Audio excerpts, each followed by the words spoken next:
Hello.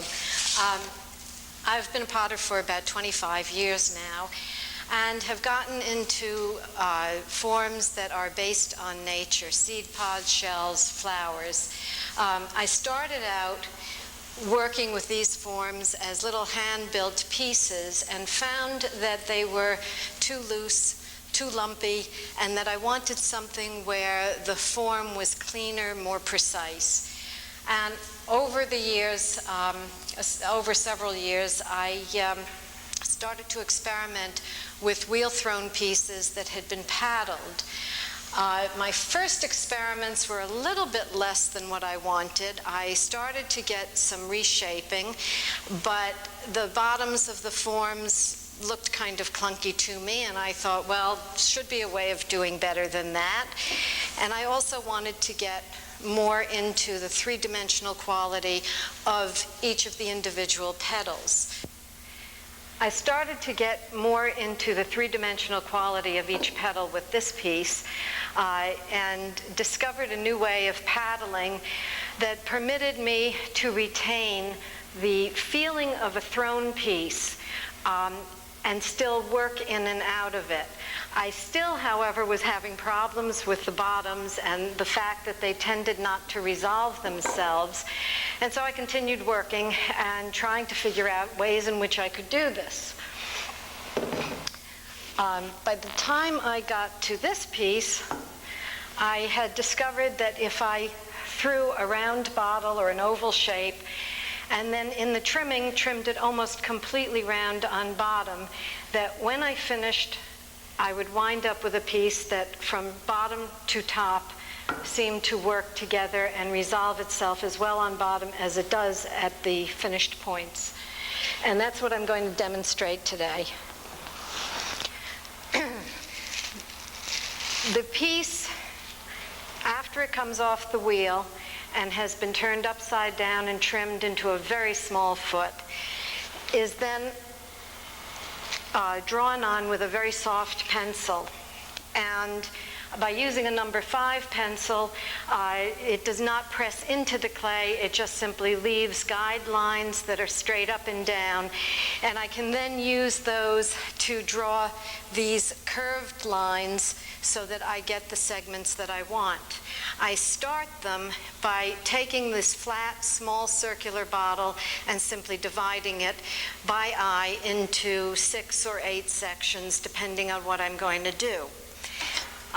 Then when I start paddling, instead of using a flat-sided paddle like this, or better like this one, where you use it to flatten a side, I found that I could use the edge of it. And these are nothing more than wooden kitchen tools. This one happens to be made by a woodworker, and so it's a little bit nicer and the wood is a little bit better, but essentially they are wooden tools that can be picked up in any cook shop. And so after the lines are drawn in, I generally prefer to just work holding the pieces against me. And I will start paddling it. And during this, I can talk a little about this and a little about Ceramic League. I don't know how to describe how much pressure I'm using. I went through a great many pieces, just absolutely punched holes in them. I had others where I let the clay get too hard and discovered I couldn't do much of anything, and the piece broke apart before I was halfway done. And then little by little, over a period of time, I found that the way the clay felt to me as I was paddling dictated how hard or how gently I should go.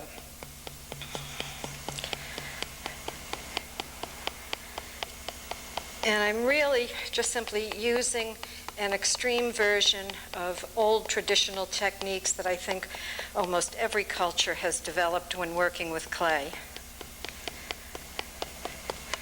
I also wish to point out that we are filming this in August, and in order to have quiet, we have all the doors shut, we have no fans on, and it must be 100 degrees out of this, under these lights. So we also do not have classes here at the Ceramic League in August because of the heat. So if I look a little bit wet. That's why. Okay. Now, the first marks are very messy looking. You can see little taps with each bit of the paddle. But that will be taken care of later. And then I just move on to the next one. This piece is going to be just 3 petals. I've been a member of the Ceramic League since I moved to Miami in 1981, winter of 81-82. And one of the things that I've really enjoyed about it is the fact that it's an organization made up of professionals to beginners to people for whom clay is an avocation, and when they retire they intend to do nothing else. And the result is you get a very nice mix of people at different stages of their experience with clay. I had full 5 years at an art school, but the ceramics department was very small, and I certainly did not learn everything there was to know. And one of the beauties about being a member is that in areas in which I feel I don't have much expertise, I also don't feel inhibited. I can ask any question I want, no matter how basic, and know that there will be other people there who probably also have the same questions. And it's a nice way to share what I know with people here and have them share what they know with me. There are a great many techniques in clay, most of which I will probably not get to experience, but which I'd like to know about. And the League has been wonderful in that regard. All right, here we go. Actually, this is going to be 5s. I've also found that because we have been able to bring in world-renowned artists, that many of the people whose work I studied when I was in school, but who I never got to meet, never got to see working, I now have the opportunity to experience a workshop run by them and to actually see the way in which they work, not just the work that they produce. So I've looked at this as rounding out my education as much as being an organization of people with like interests.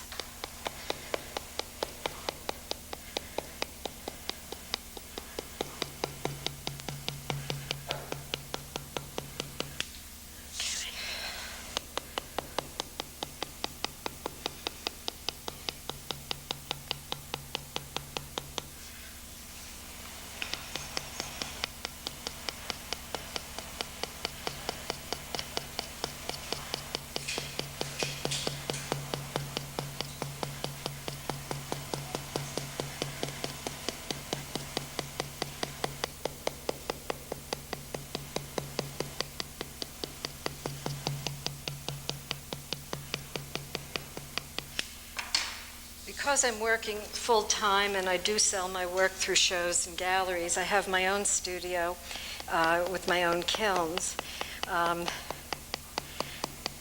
Much as I hate working in air conditioning, in this weather I certainly do. It tends to dry out the clay too quickly.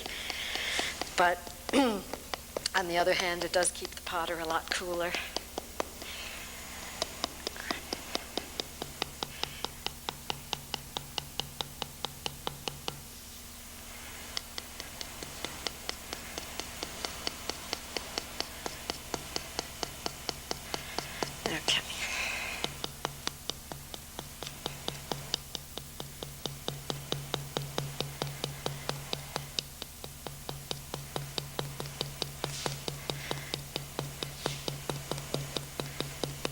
Now, sometimes in doing this, if the clay is still very soft, I find I have to put it down or these tapping marks will split apart.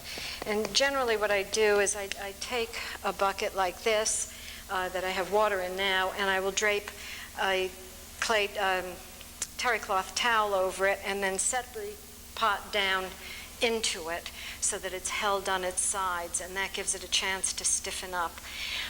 If I put it down like this and it's too soft, these sides now will just fall into the different segments. In this case, I've let the pot stiffen sufficiently so that it has enough strength to support itself. The other thing that I learned in doing this is that when I was throwing production ware, tableware, vases,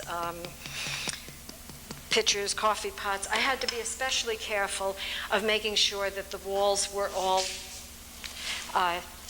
the walls of the pot were all very even.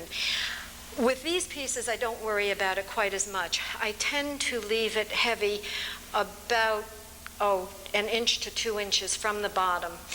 That gives me a little bit more strength here so that when I start the paddling, I don't just bash in the top.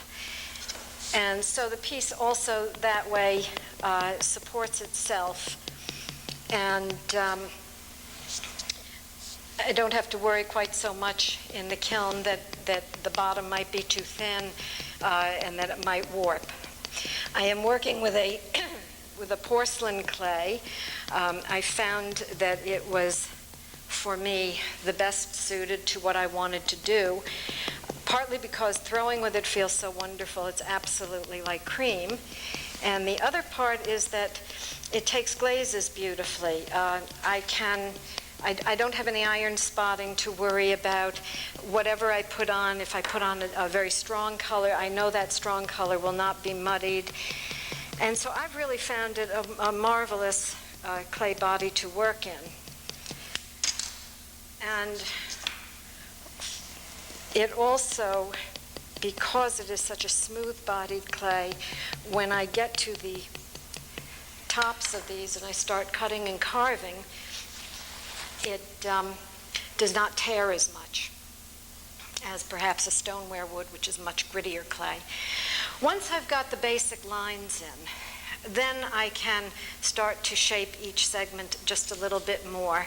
And doing that, I use a flat paddle. I think this is some kind of wooden spatula. I never figured out what it was intended for, but I use it to start shaping in each petal on this. And I do that by starting the tapping about over here and just rolling it in. And I work my way up.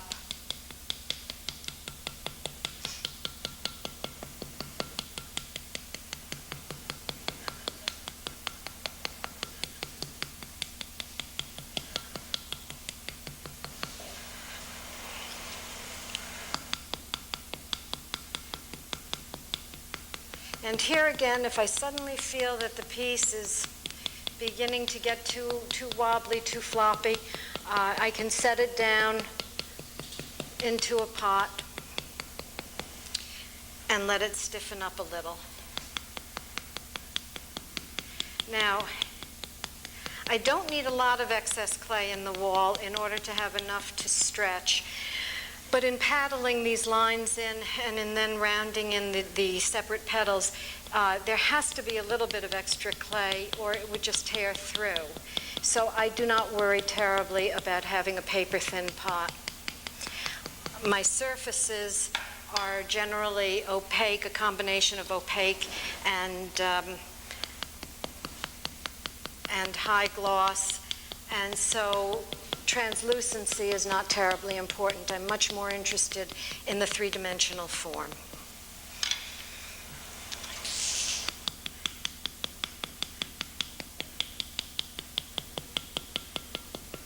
Okay. All right, and I think from the top that this will give an idea of just how much these have been reshaped. Each